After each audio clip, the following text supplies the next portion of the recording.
Bonjour à tous, donc aujourd'hui on se retrouve pour une recette de la quiche à ce que je veux, c'est-à-dire que le plus important c'est surtout de voir comment on fait un appareil à quiche et après vous mettrez ce que vous voulez dedans.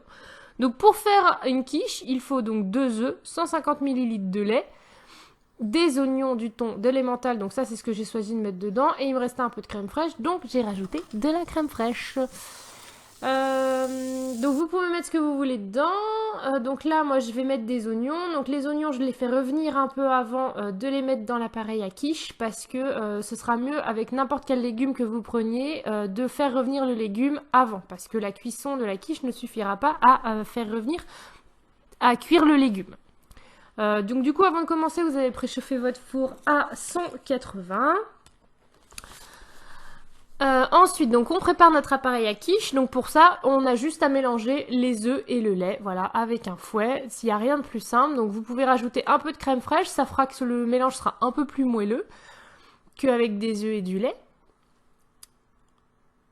Donc ensuite, on n'oubliera pas de saler et de poivrer l'ensemble. Et ensuite, donc une fois que tout ça sera fini, on n'aura plus qu'à rajouter les ingrédients qu'on a décidé de mettre dans notre quiche.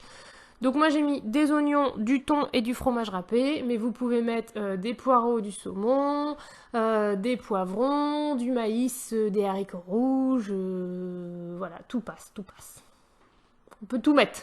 Même vous avez fait un poulet dimanche, ben, vous pouvez mettre les restes du poulet avec du maïs dans une tarte et ça vous fait une bonne tarte au poulet, c'est pas mauvais.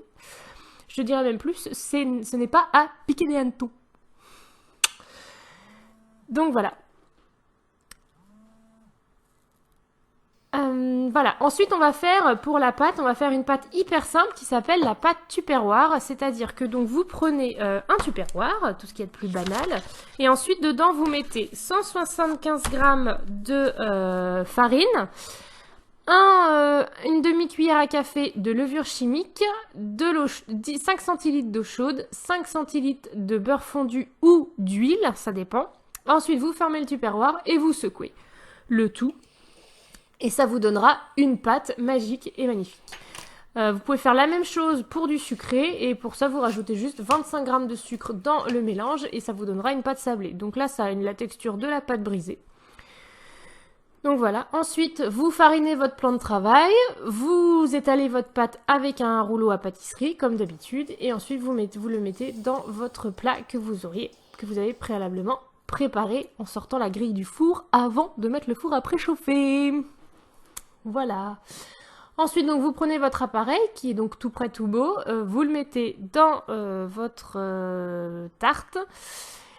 Et vous mettez tout ça au four pendant une demi-heure à peu près. Et puis vous vérifiez si c'est bien doré, vous pouvez la sortir. Si c'est pas très bien doré ou si vous mettez le couteau et que le couteau ne ressort pas propre, vous pouvez laisser un peu plus longtemps. Donc voilà, donc vous obtenez une bonne quiche qui pourra vous faire plusieurs repas, un ou deux, ça dépend combien vous êtes dans votre foyer. Et puis voilà, je vous souhaite donc un bon appétit et une bonne continuation. On se revoit une prochaine fois.